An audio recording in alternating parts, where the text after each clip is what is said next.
Back to my channel. Hi, இன்னைக்கு என்ன பார்க்க போறோம்னா 10th மார்க் உனக்கு வரல, எவ்வளோ மார்க் வரும், எவ்வளோ ஹேம் பண்ணுறேன், அதெல்லாம் இந்த வீடியோவில் பார்க்கலாம். வாங்க வீடியோக்குள்ள போகலாம்.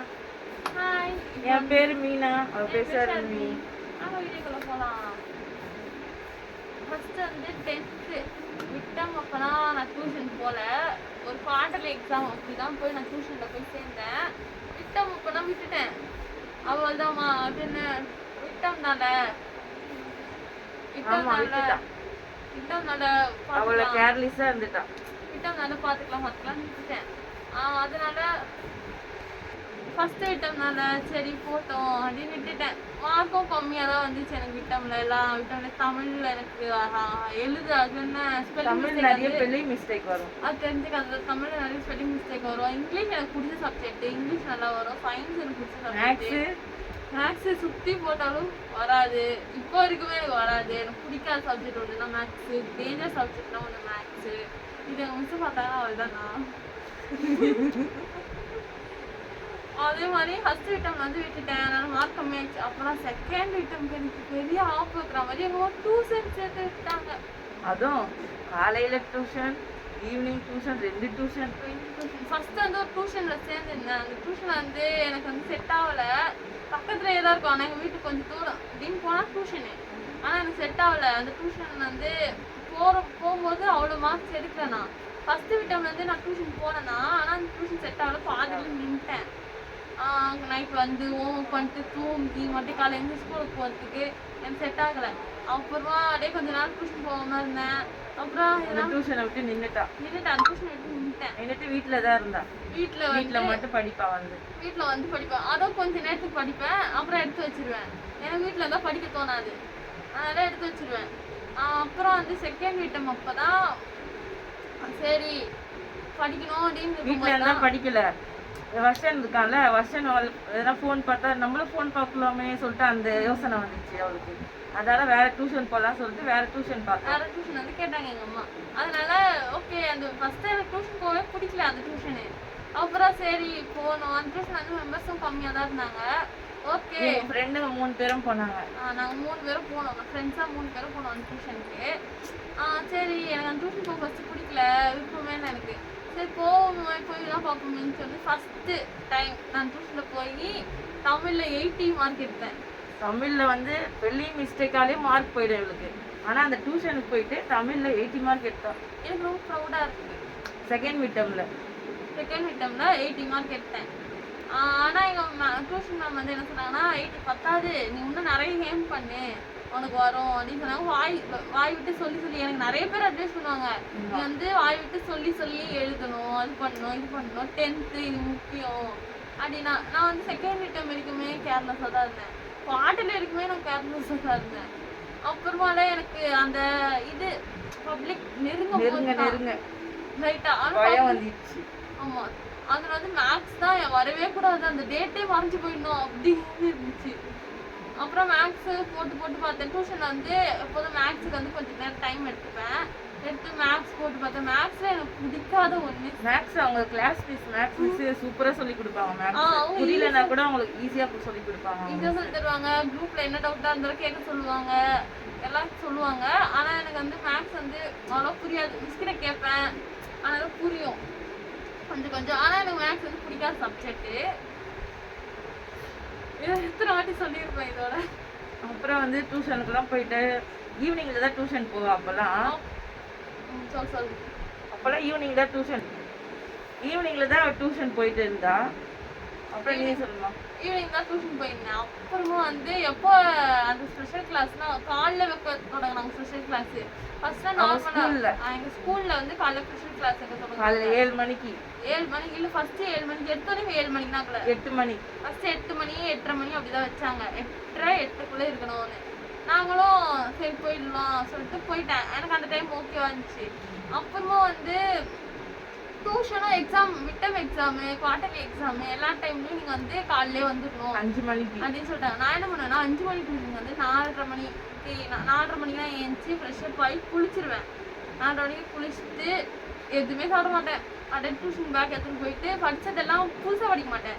படிச்சதெல்லாம் ரிவைஸ் பண்ணிட்டு அப்படியே ஸ்கூலுக்கு போவேன். ஏன்னா டெஸ்ட் கொடுத்துருப்பாங்க, கண்டிப்பா டெஸ்ட் கொடுப்பாங்க, நிறைய டெஸ்ட் கொடுப்பாங்க. மேக்ஸ் மிஸ் அவங்க வந்து நிறைய சென்டம் அடிக்கணும்னு சொல்லிட்டு நிறைய டெஸ்ட் கொடுப்பாங்க. டெஸ்ட் எல்லாம் அதை சம்ஸ்லாம் சும்மா போட்டு பார்த்துருப்பேன். காலைல பார்த்துட்டு ஸ்கூலுக்கு போயிட்டு மிஸ் வந்து அப்போ வந்து சும்மா ரிவைஸ் பண்ணிக்கோங்க அங்கேயே சொல்லுவாங்க. அங்கே ஒரு வாட்டி ரிவைஸ் பண்ணிட்டு வருவோம். அப்புறம் வந்து கொஞ்ச நாள் கழிச்சு 5 மணி இருக்கும் கோச்சிங் சொன்னாங்க. இப்போதான் எங்கள் ஸ்கூல் வந்து 4:10 முடிஞ்சிடும். முடிஞ்சோடனே அப்பா 4:10 முடிஞ்சிச்சு வந்துட்டு கொஞ்ச நேரம் ரெஸ்ட் எடுத்துட்டு 2 hours போகலாம்னு நினைச்சேன்.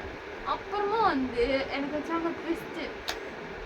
என்னன்னா ஸ்கூல் வந்து 5 மணின்னு, சரி விடு ஒரு 6 hour அப்படிதான் இருக்க போறோம் அப்படின்னு சொல்லிட்டு விட்டுட்டு வீட்டுக்கு வந்து எத்தனை மணி 5:45 வீட்டுக்கு வருவா. வந்துட்டு ரெடி ஆயிட்டு காஃபி பிஸ்கெட் தான் சாப்பிடுவா, எல்லாம் சாப்பிட மாட்டா. காஃபி குடிச்சிட்டு மறுபடியும் ஸ்கூலுக்கு டியூஷன் போயிடுவா. டியூஷன் போயிடுவா. போயிட்டு வீட்டுக்கு 9 மணிக்கு வருவா, வந்துடுவேன். அப்புறமா என்ன ஆச்சுன்னா எனக்கு அந்த டைம் வந்து எனக்கு ஒரு மாதிரி செட் ஆகல. அப்புறமா வந்து எனக்கு அப்புறம் வந்து கொஞ்சம் நேரம் டைம் போக இது கிட்ட நெருங்க பப்ளிக் எக்ஸாம் நெருங்க வந்து 7 o'clock ஆகிட்டாங்க. ஆமா 7 o'clock ஆகிட்டாங்க ஃபர்ஸ்ட். ஆனா எங்க மிஸ் வந்து சண்டே கிளாஸ் சாட்டர்டே கிளாஸ் நல்லா வைப்பாங்க, நல்லா படிக்கணும் அப்படின்னு பேரண்ட்ஸ்ட்டு சொல்லிட்டு தான் வைப்பாங்க. அவங்க நம்ம நல்லதுக்கு தானே சொல்றாங்க, மார்க் நல்லா வாங்கணும்னு சொல்லி. குரூப் ஒன்று இருக்கு எங்க ஸ்கூல் குரூப்பு. நாங்கள் வீட்டுக்கு வந்துட்டோம், இந்த டைமுக்கு இந்த டைமுக்கு இது பண்ணுறோம், இது சொல்லித்தரோம் அதெல்லாம் போட்டாங்க. அதே மாதிரி வச்சாங்க. ஃபர்ஸ்ட் 7 o'clock வரணும்னு சொல்லுவாங்க. எனக்கு அந்த டைம் தான் ரொம்ப பிடிச்சிருந்துச்சி. 7 o'clock வரணுமா, நான் வந்து காலையில் என்ன பண்ணுவேன்னா டியூஷனுக்கு வந்து நான் 7 o'clock சொன்னோடனே 4 மணிக்கு ஏஞ்சிப்பேன். ஏஞ்சிட்டு ஃப்ரெஷ் அப்லாம் ஆகிட்டு புக்கெல்லாம் எடுத்து வச்சுக்கிட்டு என்ன பண்ணுவேன்னா இது பண்ணுவேன். எடுத்து வச்சுட்டு ஒரு 2 ரிவைஸ் பண்ணியிருப்பேன். என் ஃப்ரெண்டு வருவா, வந்து அவ்வளோ நானும் ஒன்றா போயிடுவோம் டியூஷனுக்கு. போயிட்டு உடனே டியூஷனுக்கு போயிட்டு டியூஷனில் வந்து 7 மணிக்கு தான் விடுவாங்க. டியூஷன் 7 மணிக்கு விட்டோடனே என் ஃப்ரெண்டும் என் கூட வந்துடுவா. டியூஷன் 7 மணிக்கு விடுவாங்க. Morning tuition. அதுதான் இந்த ஸ்கூலில் வந்து நீ 7 மணிக்கு வைக்கும் போது நீ டியூஷன்லேருந்து 6 மணிக்கே வந்துடுவேன் சொல்லிட்டு. இல்லை அதுக்கப்புறம் தான் வர ஆரம்பிச்சு. அதுதான் அதுக்கப்புறம் தான் சொல்லுவேன். அதான் 7 மணிக்கு விடுவாங்க. நான் வந்து டியூஷனில் சொல்லிட்டு 6:30 மணிக்கு அப்படி வந்துடுவோம். வந்துட்டு இங்கேருந்து கடன்னு கிளம்புவோம். சாப்பிட மாட்டாங்க காலையில், ஸ்கூலில் போய் சாப்பிடுவாங்க. கட்டின்னு போயிடுவோம். இல்லை அவங்க போய் அவங்க ஸ்கூல்ல வந்து சாப்பாடு டிஃபன்லாம் கொடுப்பாங்க. 10th பேட்ச்னாங்க. அதே மாதிரி ஈவினிங் வந்து அவங்க ஸ்கூல்லேயே வந்து டைம் மாற்றிட்டாங்க. அப்புறம் 6 மணி மாற்றிட்டாங்க, 6 o'clock மாற்றிட்டாங்க. எனக்கு ஒரு ஆனால் அவங்க ஸ்கூலில் 6 o'clock வச்சா கூட ஒரு பேரண்ட்ஸ் வந்து அவங்களால முடிஞ்சது டிஃபன் மாதிரி ஸ்நாக்ஸ் மாதிரி அதெல்லாம் கொடுப்பாங்க பசங்களுக்கு. நல்லா பார்த்துக்கினாங்க. ஆனால் கவர்மெண்ட் ஸ்கூல் தான், ஆனால் சூப்பராக பார்த்துக்கிட்டாங்க. ஆனால் எனக்கு வந்து ரொம்ப ஜாலியாக இருந்துச்சு ஸ்கூலுக்கு போகும்போது. எனக்கு அந்த கடைசி நாள் நெருங்கும்போது தான் ஐயோ எல்லாரையும் மிஸ் பண்ணுவேணும் அப்படின்னா தோணுச்சு. அப்புறம் வந்து என்ன பண்ணாங்க, 6 மணி இந்த வந்து 6:30 மணி ஆகிட்டாங்க ஸ்கூல்ல. சர்வி என்ன பண்ணோம், 6:30 மணிக்கு அவங்க முடிச்சுட்டு இங்கே வந்துட்டு முன்னாடி மறுபடியும் டியூஷன் போவோம். டக்குன்னு போயிடுவேன்.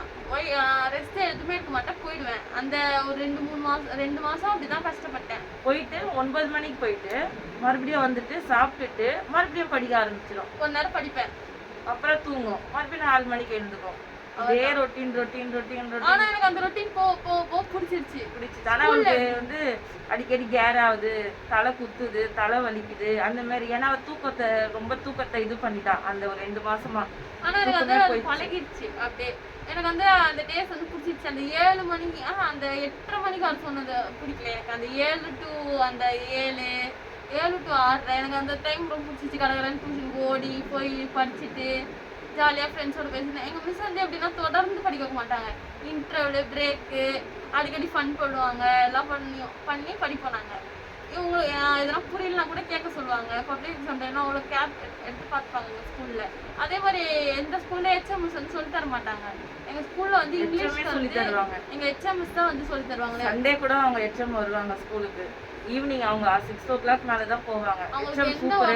எந்த ஒர்க்காக இருந்தாலும் எங்களுக்காக வந்து சொல்லி தந்து கஷ்டப்பட்டாங்க. HMS கஷ்டப்பட்டாங்க, மிஸ்ஸுங்களும் எல்லாம் கிளாஸ் மிஸ்ஸுங்க எல்லாரும் கஷ்டப்பட்டாங்க.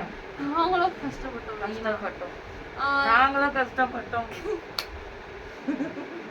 அப்புறமா டியூஷனுக்கு ஓட்டு காலைல 6 மணிக்கு போயிட்டு அப்புறம் வந்து கொஞ்சம் பதட்டமா இருக்கும். ஐயோ எக்ஸாமு அப்படி இப்படின்னு. ஆனா எனக்கு வந்து தமிழ் எக்ஸாம் ஓகேவா எழுதிடுவேன், நல்லா எழுதிடுவேன். மிஸ்ஸுங்கெல்லாம் ரொம்ப சப்போர்ட் பண்ணாங்க. நல்லா சப்போர்ட் பண்ணாங்க. பயப்படாதீங்க, உங்களால முடியும் சொல்லிட்டு முடிய வச்சுட்டாங்க.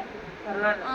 இங்கிலீஷ் தமிழ் வந்து ஈஸியாக எழுதிடுவேன், இங்கிலீஷ் வந்து எழுதிடுவேன். இங்கிலீஷ் வந்து தெரிலனா கூட இங்கிலீஷ்ல ஆன்சர் அப்படி அப்படியே இருக்கும், அதை வச்சு எழுதிடுவேன். ஆனால் எனக்கு மேத்ஸ் எக்ஸாம் வரும்போது தான் லைட்டாக அடிக்கடி பயம் இருக்கும், எப்போதுமே பயம் இருக்கும். அப்புறம் வந்து சயின்ஸ் எக்ஸாம் வந்து எனக்கு பிடிச்ச சப்ஜெக்ட் சயின்ஸு, சோசியல், தமிழ், இந்த 3 சப்ஜெக்ட் ரொம்ப பிடிக்கும். அதனால அதெல்லாம் ஈஸியாக எழுதிடுவேன். அப்புறம் மேக்ஸ் மட்டும் லைட்டாக பயமாக வரும், லைட்டாக மேக்ஸில் மட்டும் மார்க் கம்மியாகவும் வரும். எனக்கு அது மட்டும் தான் லைட்டாக பயமாக இருக்கும். டியூஷன் மிஸ் சூப்பராக சொல்லி கொடுத்தாங்க. ஆமாம், டியூஷன் மிஸ் நல்ல மார்க் வாங்க வச்சாங்க அந்த மிஸ், சூப்பர் மிஸ் அவங்க டியூஷன் மிஸ். அதே மாதிரி எதனா ஒன்று டவுட்னா டியூஷன் மிஸ் வந்து கேட்பேன்னா பக்கத்துலேயே உட்கார வச்சு சொல்லி தருவாங்க. எல்லாம் பண்ணுவாங்க, என்ன டவுட்டாக இருந்தால் கேட்பாங்க, சொல்லி தருவாங்க. எங்கள் ஸ்கூல்லேயே வந்து அடிக்கடி டெஸ்ட்லாம் வைப்பாங்க, எல்லாம் பண்ண வைப்பாங்க. ஓகேவா, ரிவிஷன் நிறைய ரிவிஷன் கொடுத்துனே இருப்பாங்க. இது பண்ணுங்க, அது படிங்க, இது படிங்க அப்படின்னு சொல்லுவாங்க. இப்போ நாங்கள் வந்து படிக்கிறதுனால உங்களுக்கு வந்து எங்களுக்கு ஒன்றும் வரப்போறது இல்லை, உங்களுக்கு தான் இது அப்படின்னு சொல்லுவாங்க. எனக்கு அப்போ ஒன்றும் புரியல, இப்போ புரிஞ்சிச்சு பப்ளிக் எக்ஸாம் வரும்போது. அப்புறம் வந்து கொஞ்ச நாளில் வந்து அந்த பப்ளிக் எக்ஸாம் டைம் நெருங்க லைட்டாக அப்போ கூட எனக்கு பயம் இல்லை. படிக்கணும், நிறைய படிக்கணும் அப்படின்னு தான் இருந்துச்சு. ஆனால் படிச்சிடலான்னு அதுக்காக அம்மா வந்து எனக்கு வந்து அங்கே ஹாலில் வந்து ஸ்டடி டேபிள் மாதிரி ஒன்று வச்சு கொடுத்தாங்க. அது வந்து டியூஷன் போயிட்டு வந்து அவங்க உட்காந்து படிப்பாங்க. அங்கே ஒரு லைட் மாதிரி அவளுக்கு சின்ன டியூப் லைட் மாதிரி செட் பண்ணி 11th போகும்போது நான் காட்டுறேன். 11th வந்து நான் நிறைய படிப்பேன், 12th வந்து ஒரு நல்ல மார்க் வாங்கணும்னு இருக்கேன். 11th வந்து காட்டுறேன் அதை, ஓகேவா. அந்த டேபிளை அதில் வந்து சின்ன லைட் மாதிரி போட்டு எனக்கு வந்து ஒரு அந்த லைட்ல வந்து அடிச்சு இது போட்டு போர்டு மாதிரி பண்ணி அந்த போர்டு இது ஒயிட் படிக்கணும் சொல்லிட்டு எழுதி அது. அப்புறம் ஸ்டிக்கி நோட்டு, நான் அடிக்கடி கடைக்கு போனால் ஸ்டிக்கி நோட்டு இது வாங்குவேன், ஹைலைட்டர் பண்ணி எனக்கு ஹைலைட் பண்ணி படித்தா எனக்கு அப்போ தான் புரியும். இப்போ ஃபில்லிங் த பிளான்ஸ்லாம் ஹைலைட்டு இது பண்ணி அது பண்ணி படித்தா தான் எனக்கு புரியும். அதனால் ஹைலைட்டர், ஸ்டிக்கி நோட்ஸ் அது மட்டும் வாங்கி வச்சுப்பேன். கடைக்கு போனால் அது மட்டும் வாங்குவேன்னா கேட்காதீங்க, எனக்கு பிடிச்ச பிரேஸ்லைட்டு. கடைக்கு போனால் பிரேஸ்லைட்டு இல்லை செயின், ஜிமிக்கி அதுதான். இதை வாங்குறேன், பெண்ணு வாங்குறேன், அது வாங்குறேன் சொல்லிட்டு சாக்கில் இந்த மாதிரி இதையே வாங்கிப்பாங்க கூட. அதே மாதிரி இதை வாங்கிட்டோன்னே அந்த ஸ்டடி டேபிளில் உட்காந்து படிப்பேன். படிச்சுட்டு நானே டெஸ்ட் எழுதி ஒரு ரெட் பென் வாங்கி வச்சுப்பேன். நானே டெஸ்ட் எழுதி நானே கரெக்ஷன் போட்டுப்பேன். மேக்ஸில் இது கொடுத்தாங்க, இந்த சம் முடிச்சுட்டேன்னா அந்த சம்முக்கு நேரம் ஒரு பாக்ஸ் குட்டியோண்டு பாக்ஸ் போட்டு வச்சுப்பேன். அந்த சம் முடிச்சுன்னா டிக் போட்டுப்பேன். போட்டு இதே மாதிரி தான் ரொட்டீன் போச்சு. கொஞ்ச நாள் டியூஷன் போகாத போது ஃப்ரீ டைமில் கொஞ்ச நாள் இது மாதிரி போகும்போது ஃப்ரீ டைமில் வந்து இது மாதிரி போட்டு வச்சுப்பேன். அப்புறம் அந்த நோட் வந்து ஃபுல்லாகணும்னு பார்ப்பேன். அந்த நோட் ஃபுல்லாகும்போது திருப்பி பார்த்தா நல்லா இருக்கும்ல, ஒரு நோட் அதே மாதிரி ஃபுல்லாக்கிட்டேன். அது திருப்பி பார்ப்பேன், அதே ஸ்டடி டேபிளில் உட்காந்து நல்லாயிருக்கும் அது ஒரு மாதிரி. அப்புறம் வந்து உங்களுக்கு பார்ட் 2 வீடியோ, இது வந்து நான் பார்த்து தான் சொல்லிக்கிறேன். என்னோட இன்னும் ஃபுல்லாக நான் சொல்லலை. பப்ளிக்கில் என்ன பண்ணேன், ஏது பண்ணேன், எப்படி படித்தேன் அதெல்லாம் நான் இன்னும் சொல்லலை. இதே எப்படி இருக்குது, பப்ளிக்னா எப்படி இருக்கும், என்ன ஆச்சு, எனக்கு நர்வஸ் ஆச்சா, பயமாச்சா, எவ்வளோ மார்க் வரும், அதெல்லாம் நெக்ஸ்ட் பார்ட் 2 வீடியோவில் பார்க்கலாம். பாய் ஆல் ஃப்ரெண்ட்ஸ், லைக் பண்ணுங்க, சப்ஸ்கிரைப் பண்ணுங்க. பாய் ஃப்ரெண்ட்ஸ் எல்லாருக்கும்.